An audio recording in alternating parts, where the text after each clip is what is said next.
I don't guess I get to introduce you, do I, Joe? Yeah. Hold on. Let me introduce this guy real quick because he's chomping at the bit. So I'm going to Joseph Pauly Poor. If you don't know him, you should.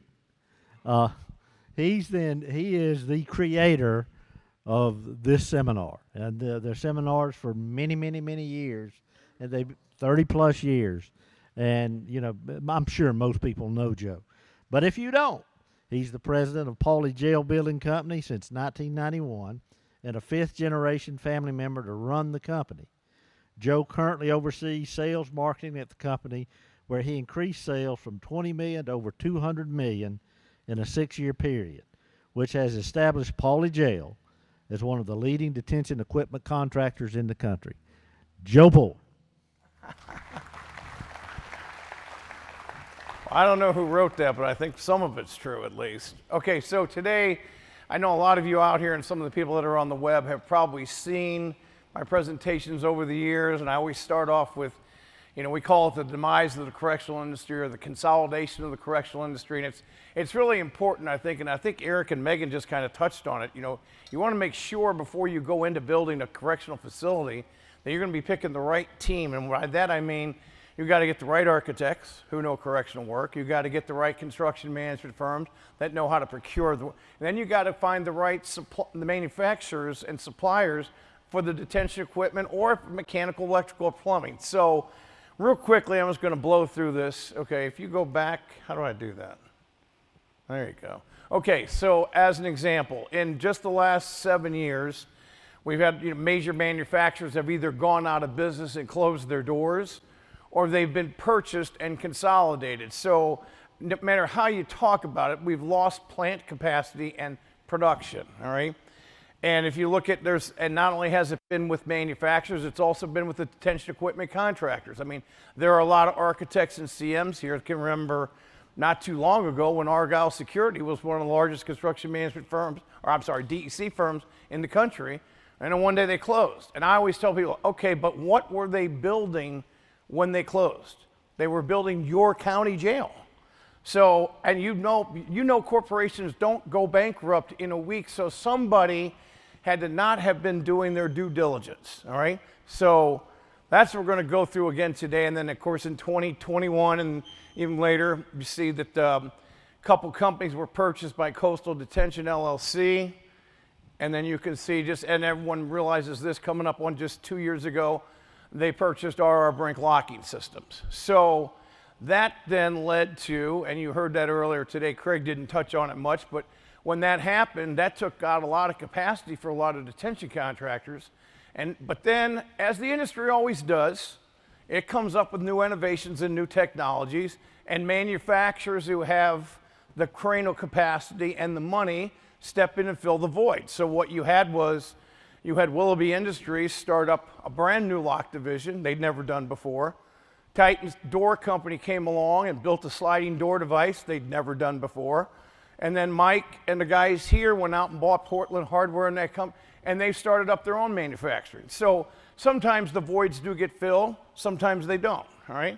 So if you look at this, I'm going to go through this kind of quick, so I think a lot of people have seen it.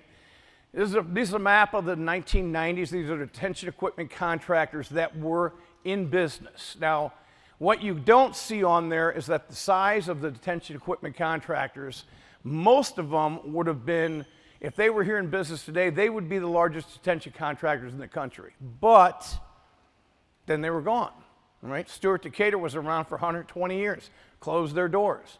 Southern Steel was a detention equipment contractor for 100 years, got out of the detention business, all right?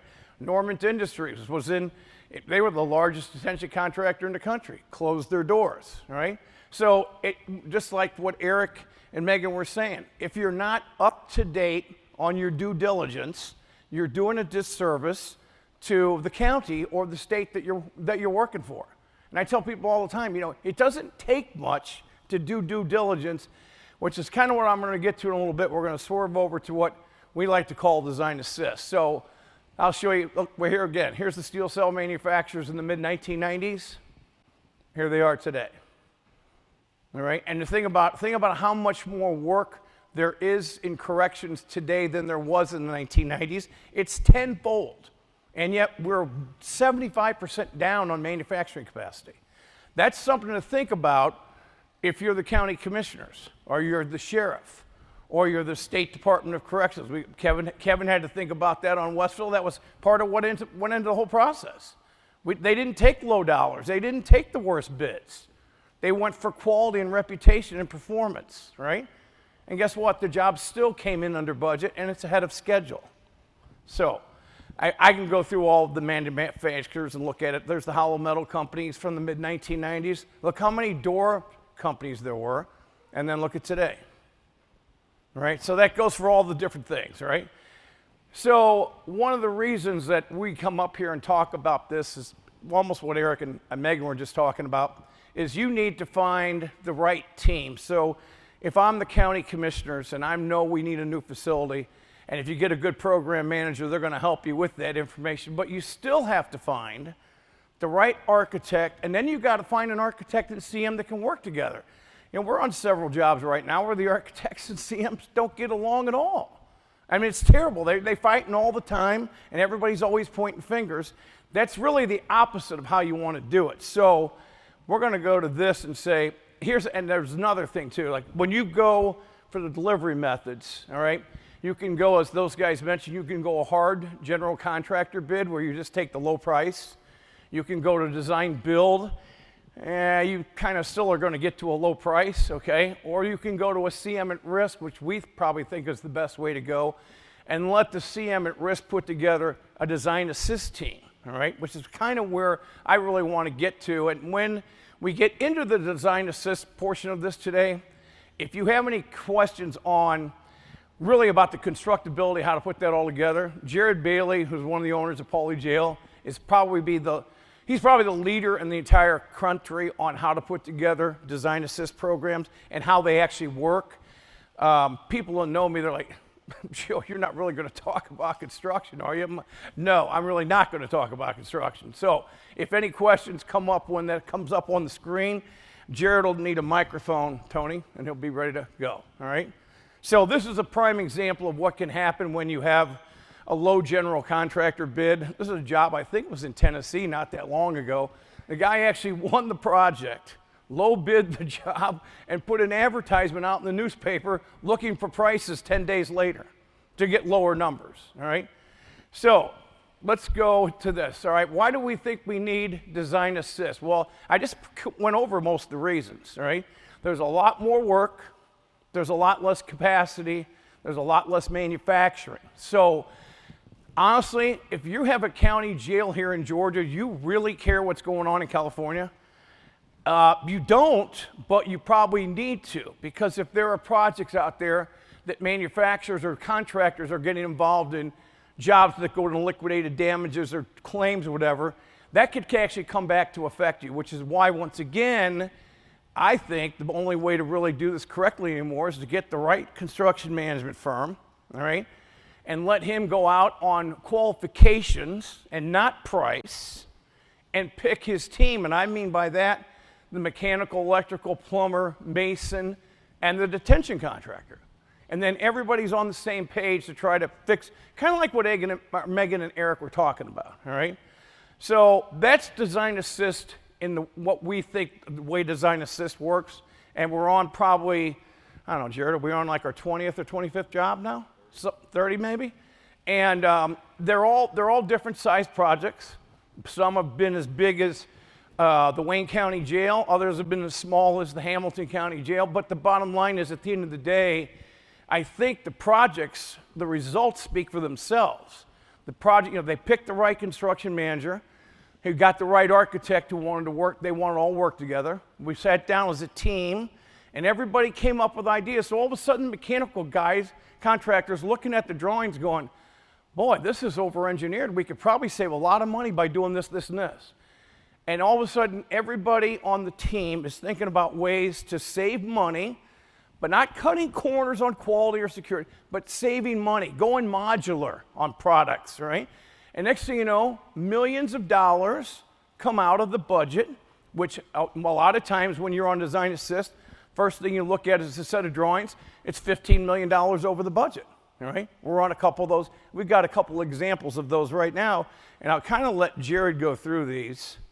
Let's get to this.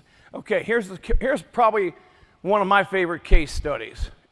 Jared, you want to go ahead and take that?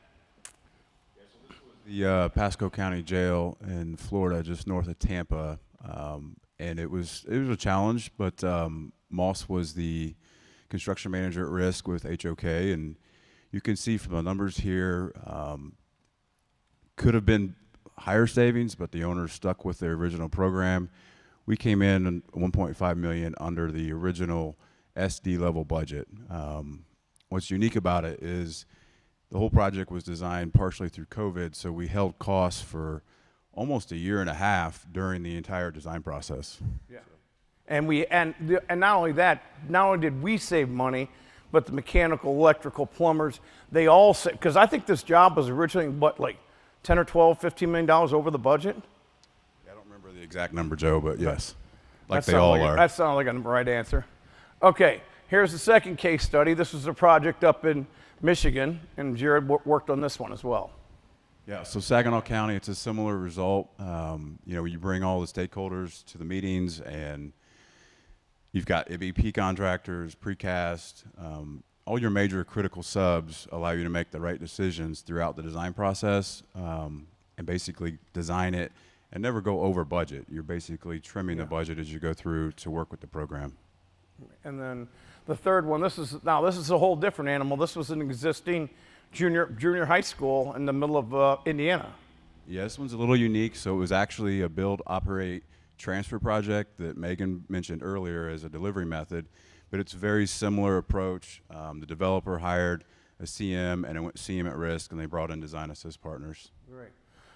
And then those are three examples of the design assist, and I think you can see it actually can work on a small project. It certainly is probably more effective on a larger project because there's so much more economy of scale of the money you can save.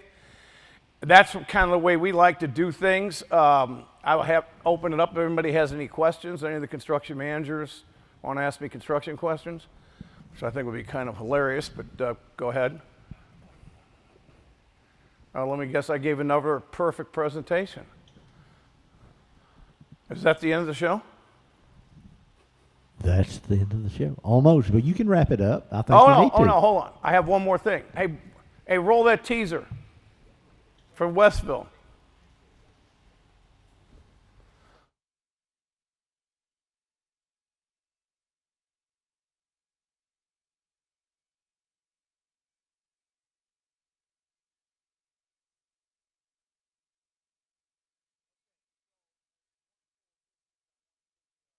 A minute here just to thank, first of all, let's thank all the people from Steel Cell, all the employees, Doug, Mike in particular, for, this building was all cells just about a week ago, all right? That's number one. Number two, I think a lot of people that come to our seminars, especially when you attend our webinars, just think that, boy, this must be easy. This stuff just happens. Well, this building was obviously not meant for sound and lighting and presentations, but let's give a shout out to the Sanders Group, all the people at the back of the room who made all this possible. It was actually what was pretty incredible. If you were on the web today, you actually thought that you were live in the tour, but you weren't. We actually filmed that a couple days ago before everybody got here. All right. Now, the one last thing I would like to say is, as great as this seminar and webinar was, we're going to try to top it October 21st and 22nd of this year. You heard everybody, you heard Kevin, Dr. DeWinger, a lot of people talk about the Westville State Prison. Well, we're going to go to the Westville State Prison on a Tuesday on a bus tour like we toured the old jail in St. Augustine. And you're going to be able to come inside with Kevin's leadership, and we'll be able to see a housing, We'll be able to see a housing unit that's going to be complete with with all these cells and everything else in there. And then we'll be able to move into another unit and actually see the installation of the products. And then the next day, we'll have the seminar. So mark your calendars, October 21, 22, from the Convention Center in New Buffalo, Michigan. And look, I just want to say thank you all for being here, but I also want to recognize the entire team, the manufacturers that were out under the tent, all the companies you met, they all helped put on this event. And, you know, if you enjoyed it, say thank you to them. I'm going to say thank you. I think, you know, the team here at Steel Cell is just blown away to have you all here. It's really energized them. Thank you for your attendance. Thank you for being safe when you're in our shop and nobody adding to our concerns out there. But don't forget the rest of the team. They were a big part of putting this together. A lot of them traveled a long way, brought their, you know, set up so that you could understand, touch, and feel the product. So just want to make sure we mention those. Hold on, Joe. we forgot one last person. Who's that? How about the moderator of all moderators today, Mr. Tony Turpin? Tony Turpin, a man that has never been afraid of a crowd. Meatball. There you go. Thank you, everybody. And now today, when we're done, let's go, just like Mike, let's go outside and pay some attention to the manufacturers who spent their time and money to bring their products and technologies down here. And for some of you, you're going to probably be happy to hear there's a cocktail hour out there. So that's it.